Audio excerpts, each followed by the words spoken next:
Hello guys, hello. This is for Aquarius. Aquarius, welcome dito sa aking channel, Kapalaran 888. Welcome Aquarius. Alamin natin kung anong messages, vibration, gabay, energy para sa lahat ng Aquarius. Ayaw na makaresonate ka dito. So, this is for the first week of April 2026. Aquarius, number 33, number 5, number 33. So, dito sinasabi Aquarius na there's a good news para sa linggong ito na pwedeng pagkakitaan. So, there's a good news about money and there's a good news about finances, job, career, or there's a good news about tangible, material things. Okay.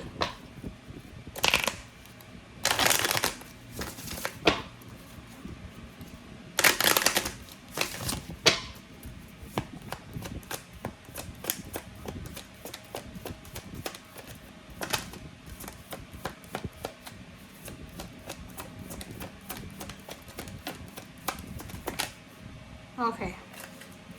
Aquarius. Wow!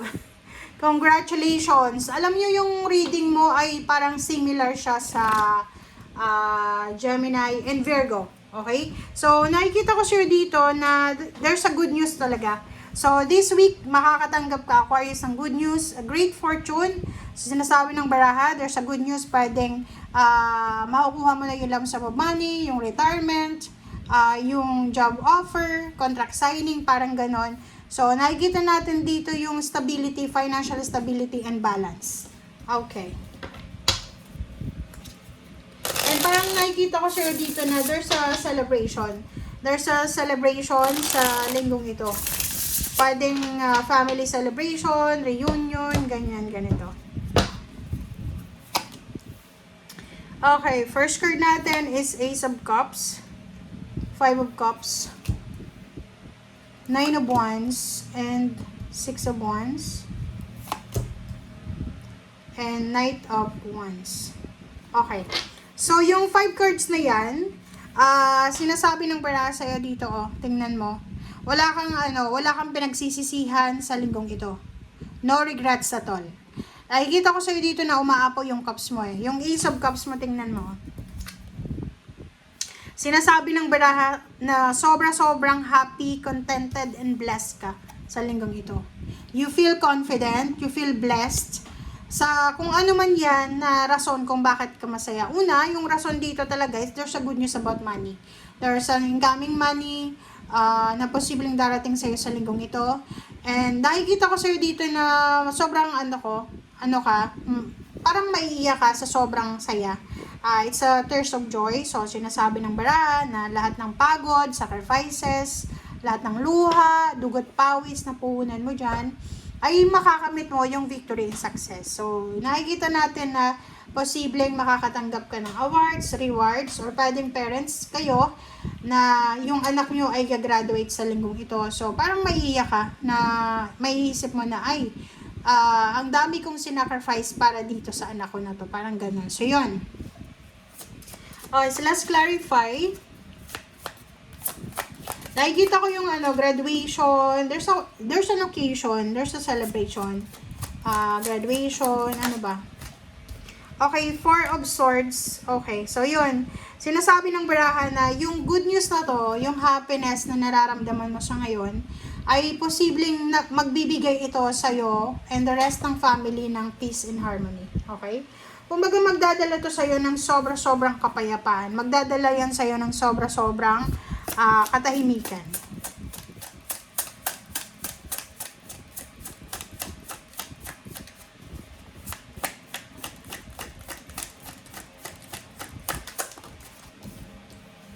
Okay.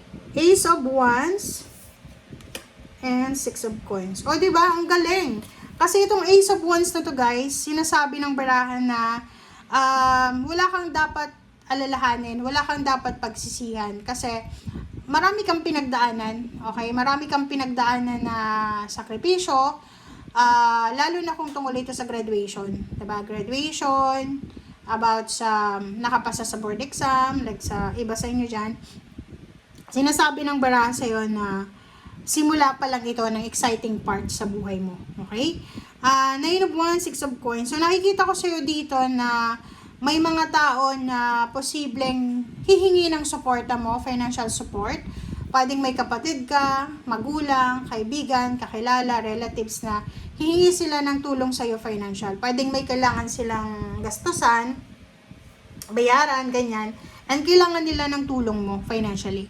Yung iba naman sa inyo, pwedeng ikaw yung may kailangan. So, like, kung kailangan mo ng tulong, there's someone here na supportado ka. So, wala kang dapat na alalahanan dyan.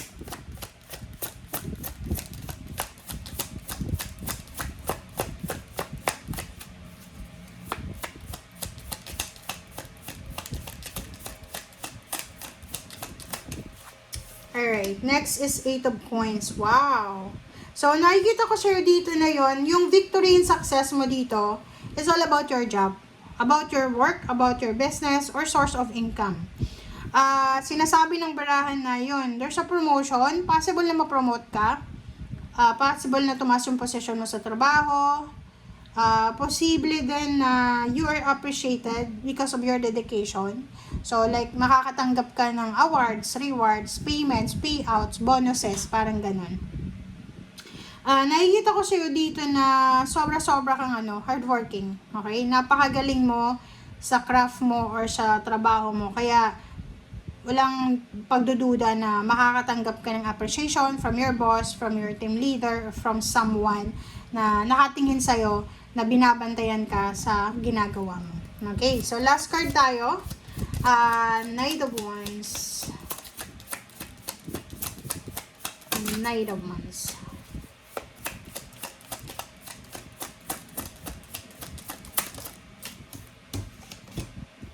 Seven of Wands. Oh, 'di ba? Sabi ng baraha sa'yo dito na the more ka na successful, the more na blessings ka na natatanggap, the more ka na nagiging mas motivated, mas masipag, which is maganda to.